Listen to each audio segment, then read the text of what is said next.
Hello दोस्तों, आप सभी को राधे राधे। आप सभी का स्वागत है हमारे चैनल नॉलेज कॉर्नर में।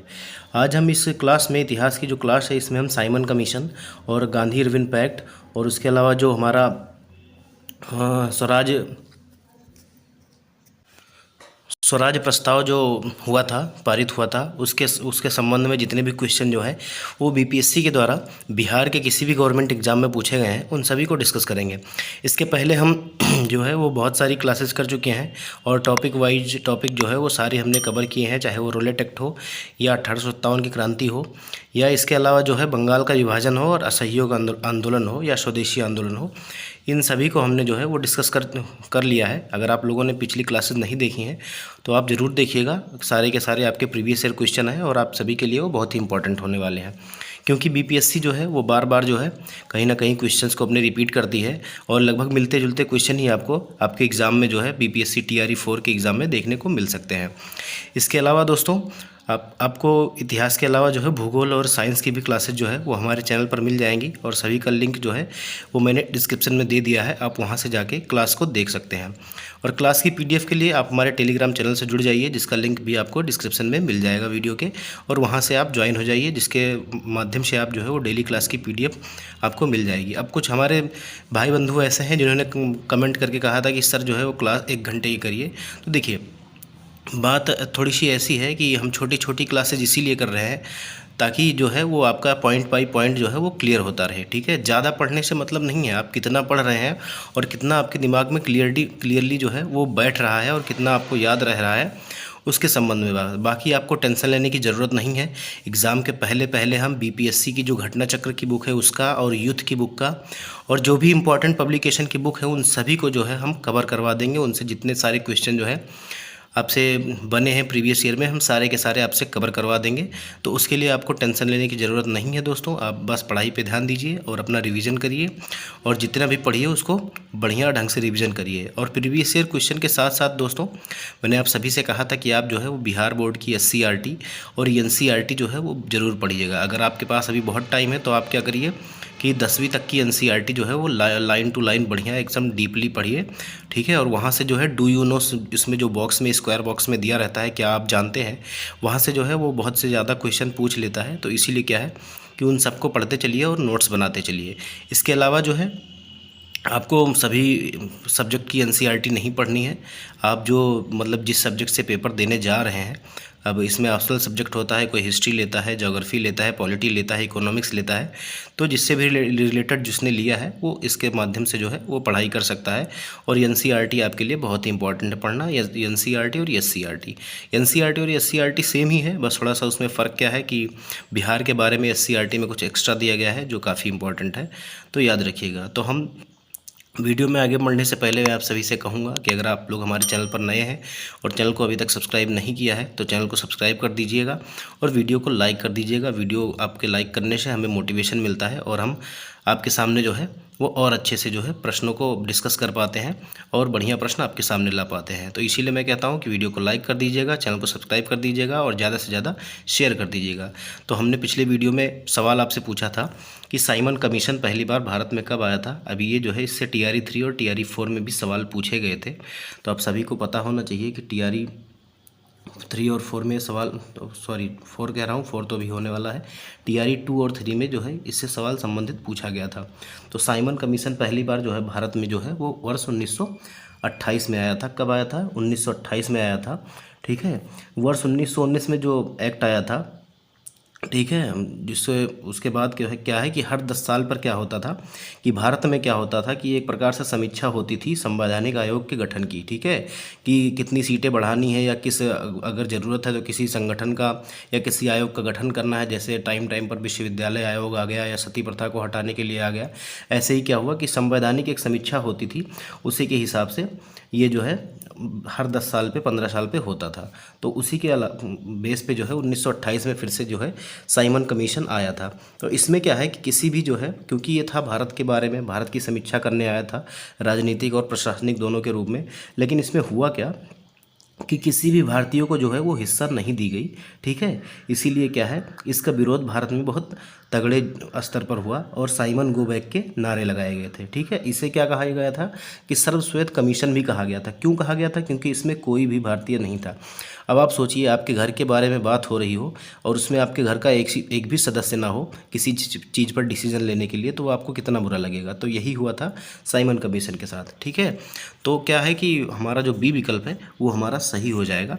अगर हम बात करें तो वर्ष 1919 के एक्ट में 10 वर्ष पर इसकी समीक्षा है, तो एक संवैधानिक आयोग का गठन का प्रावधान था। यह आयोग जो है यह देखता था कि अभियान अधिनियम व्यवहार में कहाँ तक सफल रहा और उत्तरदायी शासन जो है किस दिशा में कहाँ तक प्रगति कर रहा है। मतलब प्रशासनिक और राजनीतिक फिर से जो है संगठन बनाने के लिए और कार्य करने के लिए इस आयोग का गठन किया गया था। किंतु ब्रिटेन की कंजर्वेटिव सरकार ने इसकी समीक्षा है तो 2 वर्ष पूर्व 1927 में जो है वो क्या किया था, साइमन कमीशन की नियुक्ति कर दी थी। याद रखिएगा, नियुक्ति कब की थी? 1927 में। उस वहाँ पे 1928 मत बोलिएगा, 1927 में ही नियुक्ति की थी। कहाँ पे? ब्रिटेन में। आया वो था इंडिया में 1928 में। अब देखिए, इसमें इसकी अध्यक्षता किसने की थी? तो सर जॉन साइमन थे, इसीलिए इसे साइमन कमीशन कहा जाता है। इसमें कुल 7 सदस्य थे। चूँकि सभी सदस्य जो है अंग्रेज थे, इसीलिए जो है कांग्रेसियों ने इसे सर्वश्वेत कमीशन कहकर विरोध किया। और साइमन कमीशन जो है वो 3 फरवरी 1928 को जो है वो बम्बई पहुंचा था। याद रखिएगा, अगली बार आपसे डेट भी पूछ सकता है। तो 3 फरवरी 1928 को जो है वो बम्बई पहुंचा था। हमारा अगला सवाल है कि साइमन कमीशन के गठन की घोषणा कब हुई थी? तो मैंने आप सभी से कहा कि ये TRE 3 में पूछा गया था और वो क्वेश्चन मैं आपको दिखा रहा हूँ। देखिए, BPSC TRE 3 जुलाई 2024 में पूछा गया है। तो जो साइमन कमीशन की गठन की घोषणा हुई थी वो नवंबर 1927 में हुई थी, लेकिन नवंबर जो है वो ऑप्शन में नहीं दिया गया है, इसीलिए जो आपका ई विकल्प होगा उपयुक्त में से कोई नहीं, ये हमारा सही हो जाएगा। ठीक है, देखिए, नवंबर 1927 में साइमन कमीशन अथवा भारतीय सांविधिक आयोग की नियुक्ति तत्कालीन कंजर्वेटिव ब्रिटिश प्रधानमंत्री स्टैनली बॉल्डविन के द्वारा की गई थी। ठीक है, याद रखिएगा, इसमें 7 सदस्य थे। और कब आया था ये इंडिया में? तो 3 फरवरी 1928 को ये बम्बई पहुंचा था, ये भी याद रखिएगा। हमारा अगला सवाल है कि सर जॉन साइमन की अध्यक्षता में नियुक्त किया गया था साइमन कमीशन जो है वो किसकी अध्यक्षता में नियुक्त किया गया था? तो मैंने आपको अभी पहले ही बता दिया कि सर जॉन साइमन जो थे, इनकी अध्यक्षता में जो है वो साइमन कमीशन की नियुक्ति की गई थी और ये अध्यक्ष थे साइमन कमीशन के। अब ये भी सवाल आपका जो है वो 65वीं BPSC री एग्ज़ाम में पूछा गया सवाल है। हमारा अगला जो सवाल है, देखिए, जो कांग्रेस का लाहौर अधिवेशन था जिसमें हमारा स्वराज का प्रस्ताव पारित हुआ था और पूर्ण स्वराज की बात हुई थी, वहाँ से रिलेटेड देखिए, पुनः याद रखें यह झंडा अब लहरा गया है। ठीक है, और यह कभी भी झुकना नहीं चाहिए जब तक एक भी भारतीय पुरुष, महिला या बालक भारत में जीवित है। ठीक है, यह किसने कहा था? तो यह कहा था लाहौर में जो है जवाहरलाल नेहरू ने जब झंडा फहराया था और वहाँ पे क्या हुआ था कि स्वराज का अपना प्रस्ताव रखा था। उसके बाद क्या है, ऐसा बोला गया था कि अगर ये भारत में कोई भी एक बालक भी जीवित है तो ये हमारा जो तिरंगा झंडा है ये कभी नीचे नहीं होना चाहिए, झुकना नहीं चाहिए और हमेशा लहराते रहना चाहिए। तो इसीलिए जो हमारा बी विकल्प है वो हमारा सही हो जाएगा। अगर हम बात करें तो लाहौर में जवाहरलाल नेहरू ने कहा था कि पुनः याद रखें कि यह झंडा जो है अब लहरा गया है, कभी भी झुकना नहीं चाहिए जब भी एक भारतीय पुरुष, महिला या बालक भारत में जीवित रहे। वर्ष 1919 के लाहौर अधिवेशन की अध्यक्षता जवाहरलाल नेहरू ने की थी और इसी अधिवेशन में जो है वो पूर्ण स्वराज का जो है प्रस्ताव पारित किया गया था।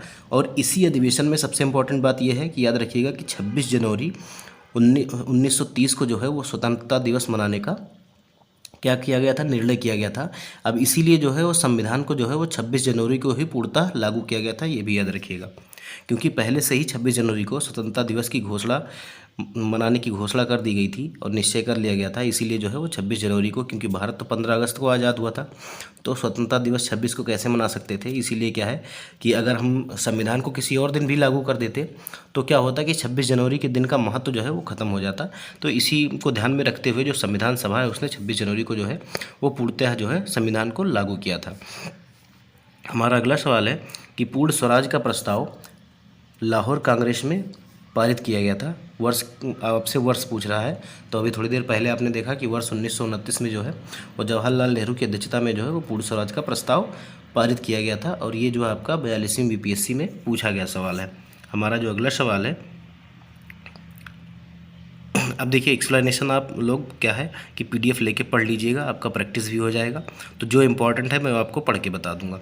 भारतीय राष्ट्रीय कांग्रेस के किस अधिवेशन में पूर्ण स्वराज का सिद्धांत गृहीत हुआ? अब ये आपसे देखिए केवल लैंग्वेज चेंज है, क्वेश्चन नहीं बदला है, और आपसे बीपीएससी 9वीं 10वीं के एग्ज़ाम में जो है वो आपसे पूछा गया है। तो हमारा जो लाहौर में अधिवेशन हुआ था 1929, आप लोग याद रखिएगा, अपने आप मन में बोल लिए करिए किसने अध्यक्षता की थी, तो जवाहरलाल नेहरू ने की थी। ठीक है, जवाहरलाल नेहरू ने की थी।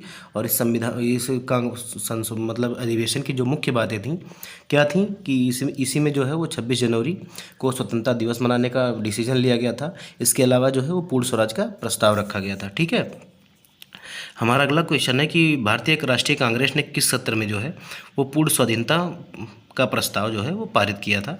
तो ये जो है वो वर्ष 1929 में, मैंने आप सभी को बताया कि वर्ष 1929 ईस्वी लाहौर अधिवेशन अध्यक्षता किसने की? मैं बार बार आपसे कह रहा हूँ जवाहरलाल नेहरू, क्योंकि ये इंपॉर्टेंट अधिवेशन है इसीलिए। अब ये देखिए 67वीं बीपीएससी री एग्ज़ाम 2022 में पूछा गया था, उसके बाद आपसे टीआरई 3 में भी पूछा गया, और उसके बाद आपका 9वीं 10वीं वाले टीआरई एग्ज़ाम में भी पूछा गया। तो याद रखिएगा कितना इंपॉर्टेंट है ये आप खुद देख सकते हैं। हमारा अगला सवाल है कि 1929 में लाहौर में आयोजित भारतीय राष्ट्रीय कांग्रेस के अधिवेशन का अध्यक्ष कौन था? तो आप सभी को मैं बार बार बता चुका हूँ कौन था अध्यक्ष, जवाहरलाल नेहरू थे। तो ये आप भूलना मत। ठीक है, हमारा जो अगला सवाल है वो है कि भारतीय राष्ट्रीय कांग्रेस द्वारा किस दिन को पूर्ण स्वराज घोषित किया गया था? अब ये देखिए 66वीं बीपीएससी में पूछा गया सवाल है। मैंने आपको पहले ही क्वेश्चन में बताया कि 26, देखिए कब हुआ था, तो जो 1929 का लाहौर अधिवेशन हुआ था दिसंबर में, वहाँ पे जो है कि 26 जनवरी को जो है 26 जनवरी 1930 को। अब कुछ लोग क्या करते हैं, थोड़ा सा कंफ्यूज हो जाएंगे, 26 जनवरी 1929 कर सकते हैं। ठीक है, लेकिन जब दिसंबर में अधिवेशन हुआ था तो वापस हम जनवरी में कैसे जा सकते हैं भाई, 1929 के जनवरी में कैसे जा सकते हैं? तो याद रखिएगा 26 जनवरी 1930 को जो है वो पूर्ण स्वराज दिवस मनाने की जो है, या हम कभी कभी स्वतंत्रता दिवस भी कह देते हैं, उसकी जो है वो घोषणा हुई थी। तो याद रखिएगा। ठीक है, अब आपसे पूछ रहा है कि वर्ष 1929 में लाहौर अधिवेशन में आयोजित भारतीय राष्ट्रीय कांग्रेस के अधिवेशन का अध्यक्ष कौन था? तो जवाहरलाल नेहरू जो थे वो वर्ष 1929 के लाहौर अधिवेशन के अध्यक्ष थे। ठीक है, और इन्होंने ही कहा था कि वो जो मैंने आपको अभी जो स्टेटमेंट बताया कि अब ये झंडा फहर चुका है। ठीक है, ये भी चीज़ें आप लोग याद रखिएगा। हमारा अगला सवाल है कि वर्ष 1929 के कांग्रेस अधिवेशन में पूर्ण स्वराज का पताका किसने उठाया? तो पंडित जवाहरलाल नेहरू जो थे, पंडित जवाहरलाल नेहरू, इन्होंने जो है वो पूर्ण स्वराज का पताका उठाया था। इसीलिए जो हमारा बी विकल्प होगा वो हमारा सही हो जाएगा। और ये जो हमारा सवाल है वो 64वीं बीपीएससी प्री 2018 में पूछा गया सवाल है। अगला सवाल हमारा सविनय अवज्ञा आंदोलन से है, और आपसे पूछ रहा है कि जिसे हम सविनय अवज्ञा आंदोलन या हम जिसे दांडी यात्रा या दांडी मार्च भी कहते हैं तो ये इसके बारे में है। आपसे पूछ रहा है कि दांडी यात्रा की गई थी, मतलब कब प्रारंभ की गई थी? तो ये जो है वो 12 मार्च 1930 से जो है वो प्रारंभ की गई थी। इसीलिए हमारा जो डी विकल्प है वो हमारा सही हो जाएगा। ठीक है, याद रखिएगा गांधी जी जो है वो 12 मार्च 1930 को जो है इन्होंने नमक सत्याग्रह शुरू किया था, और साबरमती आश्रम से जो है वो अपने 78 सहयोगियों के साथ जो है वो इसके लिए इन्होंने कूच की थी। इसके अलावा इन्होंने कितने दिन की, अगर पूछेगा कितने दिन की यात्रा की थी, तो 24 दिनों की यात्रा की थी और 241 मील का सफ़र किया था। फाइनली जो है ये 6 अप्रैल 1930 को जो है वो दांडी पहुंच गए थे, और वहाँ पर जो है इन्होंने सांकेतिक रूप से नमक बनाया और नमक कानून का जो है वो नमक कानून को तोड़ दिया था, और उसके बाद जो है सविनय अवज्ञा आंदोलन का शुभारंभ किया था। ठीक है, तो याद रखिएगा हमारा जो डी विकल्प है वो सही हो जाएगा। अब देखिए जो मैंने आपको बताई वही है, यहाँ पे 78 अनुयायी लिखा हुआ है, लेकिन 78 आपका नहीं, 80 लिखा हुआ है, 80 नहीं सही है आपका। एनसीईआरटी में आपका 78 दिया हुआ है, तो आप 78 ही याद रखिएगा। ठीक है, और ये देखिए कभी कभी आपसे क्या पूछ लेता है कि गांधी जी के साथ, तो गांधी जी के साथ 78 थे, और गांधी जी को लेकर कितने थे? तो 79 थे। ये याद रखिएगा, एनसीईआरटी में 79 दिया गया है, तो 81 आपको नहीं याद रखना है। ठीक है, अगर बात करें तो तमिलनाडु में जो है वो सी राजगोपालाचारी ने तिरुचुनगोड से आश्रम से त्रिचुरापल्ली तक वेदारण्य की नमक यात्रा की थी। ये भी याद रखिएगा, ये इंपॉर्टेंट है। हमारा अगला सवाल है कि गांधी की जो दांडी यात्रा थी वो कितने दिन चली थी? तो मैंने आप सभी को भी बताया कि 24 दिन जो है ये चली थी, 24 दिन। ठीक है, तो इसीलिए हमारा जो सी विकल्प है वो हमारा सही हो जाएगा। और हमारा जो अगला सवाल है वो है कि 1930 में जो है महात्मा गांधी ने सविनय अवज्ञा आंदोलन कहाँ से प्रारंभ किया था। तो सविनय अवज्ञा आंदोलन जो है इन्होंने दांडी पहुँच के वहाँ नमक बना के उसके बाद शुरू किया था। तो ये दांडी से हमारा सही हो जाएगा। दांडी जो बी विकल्प है वो हमारा वो सही हो जाएगा। अब ये जो हमारा सवाल है वो आपका 63वीं बीपीएससी 2017 में पूछा गया सवाल है। तो ये सवाल आपसे रिटर्न हो सकता है, क्योंकि आप जानते हैं कि भारतीय राष्ट्रीय आंदोलन जो है वो हमारे एग्ज़ाम के पॉइंट ऑफ व्यू से बहुत इंपॉर्टेंट है। तो भारतीय और राष्ट्रीय आंदोलन जो है वो आप बहुत ध्यान से पढ़िएगा, ठीक है। वर्ष 1930 में महात्मा गांधी ने सविनय अवज्ञा आंदोलन कहाँ से प्रारंभ किया था। आपसे फिर से देखिए, पहले 63वीं बीपीएससी में पूछा, फिर आपके सामने ये 65वीं बीपीएससी में 2019 में पूछा।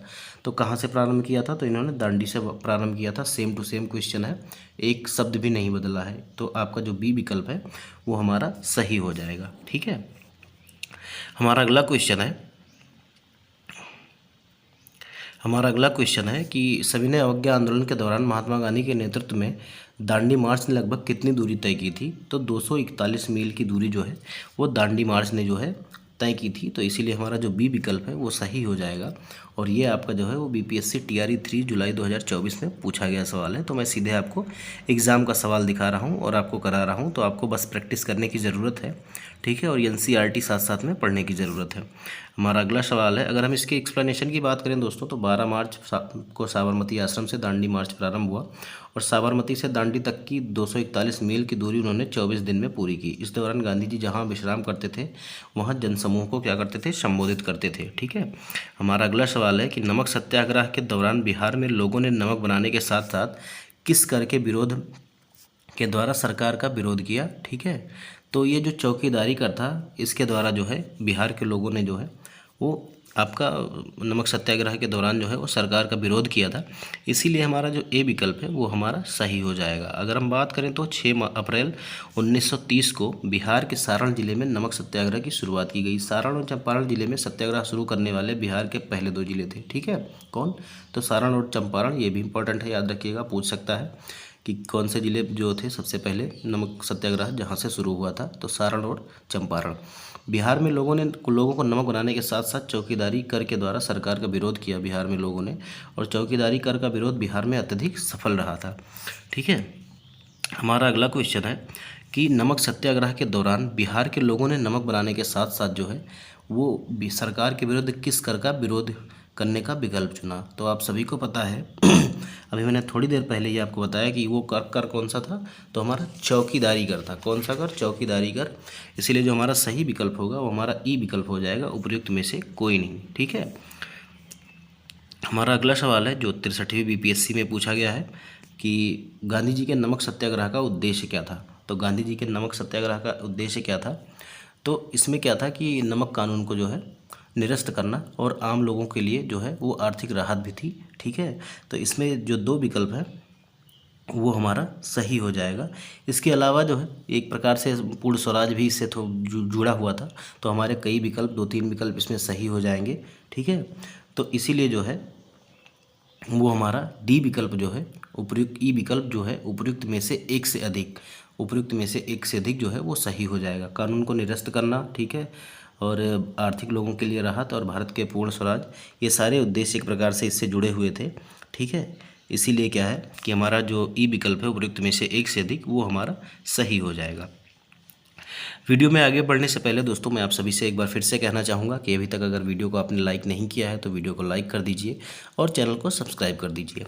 देखिए, गांधी जी द्वारा नमक सत्याग्रह का उद्देश्य था नमक कानून निर्माण पर सरकारी एकाधिकार वाले कानून को निरस्त करना, पूर्ण स्वराज के लिए सविनय अवज्ञा आंदोलन चलाना और आम लोगों के लिए आर्थिक राहत, ठीक है। तो ये हमारे जो थे कुछ वो विकल्प जो थे वो सही थे और एक से ज़्यादा सही थे, इसीलिए हमारा ई विकल्प जो है उपयुक्त में से एक से अधिक सही हो जाएगा। अब देखिए, आपसे पूछा जा रहा है, स्कूल टीचर और हेडमास्टर में पूछा गया सवाल है कि बिहार में या इनमें से किस महिला ने बिहार में नमक सत्याग्रह में सक्रिय भाग लिया था। तो आपको बताना है कि इनमें से किस महिला ने जो है वो सक्रिय भाग लिया था।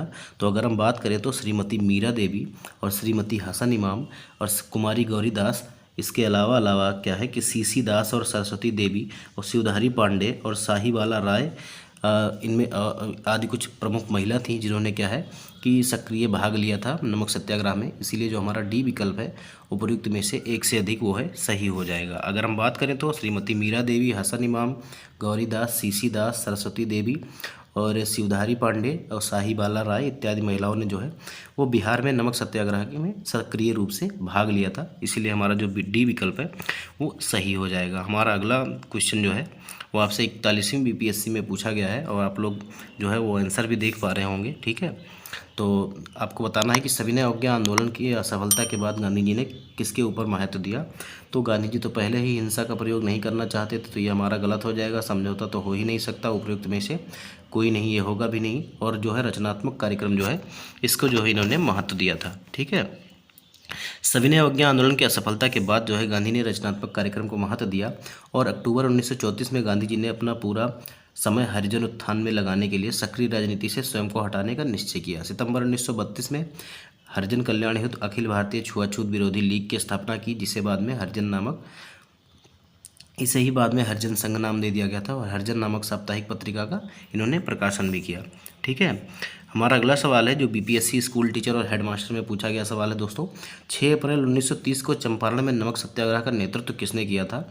तो आपको बताना है कि चंपारण में जो है वो नमक सत्याग्रह का नेतृत्व किसने किया था। तो चंपारण में जो नमक सत्याग्रह का नेतृत्व किया था वो बिपिन बिहारी वर्मा ने किया था। इसीलिए हमारा जो ए विकल्प है वो हमारा सही हो जाएगा। अगर हम बात करें तो 6 अप्रैल 1930 को चंपारण में नमक सत्याग्रह का नेतृत्व जो है वो बिपिन बिहारी वर्मा द्वारा किया गया था। सारण और चंपारण जिले में बिहार में नमक सत्याग्रह प्रारंभ करने वाले पहले 2 जिले थे। याद रखिएगा, मैं बार बार आपको बता रहा हूँ कि सारण और चंपारण जो है वो पहले जो प्रमुख जिले थे नमक सत्याग्रह को शुरू करने वाले। ठीक है, यहीं से जो है वो सबसे पहले नमक सत्याग्रह का प्रारंभ हुआ था। हमारा अगला सवाल है कि बेगूसराय की चौकीदारी टैक्स के विरुद्ध एक हिस्सा था। जो टैक्स के विरुद्ध आंदोलन था वो किसका हिस्सा था। तो वो हमारा सविनय अवज्ञा आंदोलन का हिस्सा था। सविनय अवज्ञा आंदोलन या नमक सत्याग्रह कह सकते हैं। ठीक है, इसीलिए जो हमारा बी विकल्प होगा वो हमारा सही हो जाएगा। देखिए, दिसंबर 1930 में सविनय अवज्ञा आंदोलन के दौरान उत्तरी बिहार के सारण जिले में चौकीदारी टैक्स के विरोध में प्रदर्शन हुआ था। अब याद रखिएगा, 1 नंबर का सवाल यहाँ पर आपसे ये भी बन सकता है कि किस जिले में जो है वो चौकीदारी टैक्स का जो है विरोध किया गया था। तो सारण जिले में हुआ था। ठीक है, प्रदर्शनकारियों ने दमन चक्र की परवाह नहीं की और अगले महीने बेगूसराय में स्वतंत्रता दिवस के लिए एकत्रित भीड़ की भारी संख्या में ग्रामवासी आकर सम्मिलित हो गए और उपमंडल अधिकारी को एक गड्ढे में ढकेल दिया और गोलीबारी किए जाने के बाद ही वो वहाँ से लौटे। हमारा अगला सवाल है जो आपका 65वीं बीपीएससी री एग्ज़ाम में पूछा गया सवाल है कि बिहार के किसानों ने किस आंदोलन में जो है चौकीदारी कर देने का विरोध किया था या इनकार किया था। तो आप सभी को पता है कि सविनय अवज्ञा आंदोलन जो है उसमें जो है बिहार के किसानों ने जो है वो चौकीदारी कर देने से मना कर दिया। अब मैंने आपको एक ही क्वेश्चन इतनी बार करवा दिया है कि उम्मीद है कि आपको याद हो जाएगी और आप कभी नहीं भूलेंगे कि चौकीदारी कर का जो है वो संबंध किससे है। ठीक है, अगर आपको याद नहीं रहता तो आप क्या करिए, एक बार फिर से प्रैक्टिस करिएगा वीडियो को देख के और क्या करिएगा कि कमेंट बॉक्स में लिख दीजिएगा कि चौकीदारी कर और डैश लगा के सविनय अवज्ञा आंदोलन या नमक सत्याग्रह। ठीक है, हमारा अगला सवाल है कि भागलपुर में जो है वो नमक सत्याग्रह का नेतृत्व किसने किया था। क्योंकि ये बिहार से संबंधित है तो ये आपका इम्पॉर्टेंट क्वेश्चन हो जाता है। ठीक है, वही इम्पॉर्टेंट क्वेश्चन आपका हो जाता है। ठीक है, तो ये हमारा जो महादेवलाल सर्राफ थे, कौन, महादेवलाल सर्राफ, विकल्प बी जो है वो सही हो जाएगा। इन्होंने जो है वो भागलपुर में जो है वो नमक सत्याग्रह का जो है नेतृत्व किया था। एक बार मैं फिर से आपको बता दूं कि चंपारण में किसने किया था, आप सभी बताइए। चंपारण में जो है नमक सत्याग्रह का नेतृत्व किसने किया था। तो बिपिन बिहारी वर्मा ने किया था। याद रखिएगा, चंपारण में बिपिन बिहारी वर्मा और भागलपुर में महादेवलाल सर्राफ ने जो है वो नमक सत्याग्रह का जो है नेतृत्व किया था। याद रखिएगा। देखिए, प्रश्नगत विकल्पों में से भागलपुर में जो है नमक सत्याग्रह का नेतृत्व जो है वो महादेवलाल सर्राफ के द्वारा किया गया था, जो भारतीय राष्ट्रीय कांग्रेस के प्रतिबद्ध सदस्य थे। ठीक है, हमारा अगला क्वेश्चन है कि प्रभावती देवी किस क्षेत्र की स्वतंत्रता संग्राम सेनानी थी। तो पा से प्रभावती देवी और शॉर्टकट में आप लोग याद रखिएगा कि पा से पटना। तो प्रभावती देवी कहाँ से थी, तो पटना से थी। याद रखिएगा, इसीलिए हमारा जो बी विकल्प है वो हमारा सही हो जाएगा। और ये जो आपका सवाल है वो 48वीं से लेकर 52वीं बीपीएससी प्री 2008 तक पूछा गया सवाल है। देखिए, स्वतंत्रता आंदोलन में जो है बिहार की महिलाओं ने महत्वपूर्ण योगदान दिया और इन महिलाओं में सरला देवी, प्रभावती देवी, राजवंशी देवी, सुनीति देवी और राधिका देवी प्रमुख है। प्रभावती देवी पटना की स्वतंत्रता संग्राम सेनानी थी, याद रखिएगा। ठीक है, हमारा अगला सवाल है कि वर्ष 1929 में जो है खुदाई खिदमतगार को किसने संगठित किया था। तो ये जो खुदाई खिदमतगार या जिसको हम रेड शर्ट या लाल कुर्ती आंदोलन कहते हैं, ये खान अब्दुल गफ्फार खान के द्वारा शुरू किया गया आंदोलन था, संगठित किया गया था इन्हीं के द्वारा। इसीलिए जो हमारा ए विकल्प है वो हमारा सही हो जाएगा। देखिए, ये आपका जो सवाल है वो बिहार PCS प्री 2016 में पूछा गया सवाल है, तो ए विकल्प याद रखिएगा सही हो जाएगा। अब देखिए, खान अब्दुल गफ्फार खान को जो है वो फ्रंटियर गांधी या सीमांत गांधी भी कहते हैं। ठीक है, अगर हम एक्सप्लेनेशन की बात करें तो उत्तर पश्चिमी प्रांत का मतलब आज का जो है पाकिस्तान प्रांत आता है उसमें। ठीक है, इसमें जो है खान अब्दुल गफ्फार खान के नेतृत्व में जो है खुदाई खिदमतगार नामक स्वयंसेवक संगठन स्थापित किया गया था, जिन्हें लाल कुर्ती या रेड शर्ट के नाम से भी जाना जाता है। लाल कुर्ती संगठन ने पठानों की राष्ट्रीय एकता का नारा बुलंद किया और अंग्रेजों से स्वतंत्रता के लिए ब्रिटिश उपनिवेशवाद के विरुद्ध जो है वो आंदोलन संगठित किया। श्रमजीवियों की हालत में सुधार की मांग की और धातव्य है कि जब अन्य प्रांतों से मुसलमान स्वयं को सत्याग्रह आंदोलन से अलग रख रहे थे, तो उत्तर पश्चिमी सीमा प्रांत के मुसलमानों ने खान अब्दुल गफ्फार खान के नेतृत्व में जो है वो सविनय अवज्ञा आंदोलन में एक महत्वपूर्ण भूमिका निभाई थी। तो ये चीज़ें याद रखिएगा। हमारा अगला जो सवाल है वो गांधी इरविन समझौता से है। ठीक है, तो आप लोग बताइए, ये जो है 2 बार क्वेश्चन आपसे पूछा गया। कब? तो पहले तो 44वीं BPSC में पूछा गया और फिर 53वीं से लेकर 55वीं BPSC तक आपसे पूछा गया और फिर ये TRE में भी पूछा गया था। तो आपसे पूछ रहा है कि गांधी इरविन समझौता कब हुआ था। तो गांधी इरविन समझौता जो हुआ था वो कब हुआ था? तो 5 मार्च 1931 को हुआ था। डेट भी याद रखिएगा, 5 मार्च 1931। तो इसीलिए हमारा जो बी विकल्प है वो हमारा सही हो जाएगा। ठीक है, आपसे 2 चीज़ें ज़रूर पूछता है। एक तो जो है अंबेडकर के साथ में जो गांधी का समझौता हुआ था, जिसे हम पूना पैक्ट कहते हैं, वो 24 सितंबर 1932 को हुआ था और जो हमारा गांधी इरविन समझौता है ये 5 मार्च 1931 को हुआ था। ठीक है, याद रखिएगा। देखिए, गांधी इरविन समझौता 5 मार्च 1931 को संपन्न हुआ और इसकी जो प्रमुख बातें थी वो कौन कौन सी थी। तो गांधी के नेतृत्व में जो है कांग्रेस ने सविनय अवज्ञा आंदोलन को स्थगित कर दिया और युद्ध बंदियों जिनके विरुद्ध हिंसा का आरोप नहीं था, याद रखिएगा कि गांधी जी की सबसे बड़ी गलती थी उनको क्या है कि इसके लिए भी कोसा गया, क्योंकि भगत सिंह, सुखदेव और राजगुरु जो थे वो भी इसी टाइम जो है वो जेल में बंद थे और इनके विषय में जो है वो भारतीय राष्ट्रीय कांग्रेस और गांधी जी के नेतृत्व में कोई बात नहीं हुई। यहाँ पे देखिए सीधा है, जिनके विरुद्ध हिंसा का आरोप नहीं था। अगर यहाँ पे हो सकता था कि अगर एक प्रयास किया जाता तो भगत सिंह और राजगुरु और सुखदेव को भी रिहाई मिल जाती या उनकी सज़ा भी कम हो सकती थी, पर ऐसा नहीं हुआ और हमारे वीर सपूतों को जो क्या है वो फांसी के फंदे पर चढ़ा दिया गया।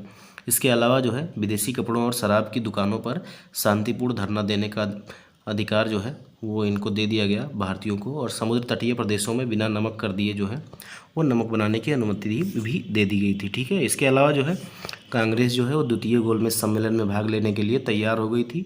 ठीक है, तो आप एक प्रश्न यहाँ से और बनता है कि गांधी जी ने किस गोलमेज सम्मेलन में भाग लिया था। तो गांधी जी ने जो है वो केवल और केवल द्वितीय गोलमेज सम्मेलन में भाग लिया था। इसके अलावा ये गांधी जी से रिलेट करके ये पूछ सकते हैं और कांग्रेस से भी पूछ सकते हैं कि कांग्रेस ने किस केवल जो है एकमात्र गोलमेज सम्मेलन में भाग लिया, तो वो कौन सा गोलमेज सम्मेलन था? तो वो दूसरा ही गोलमेज सम्मेलन था।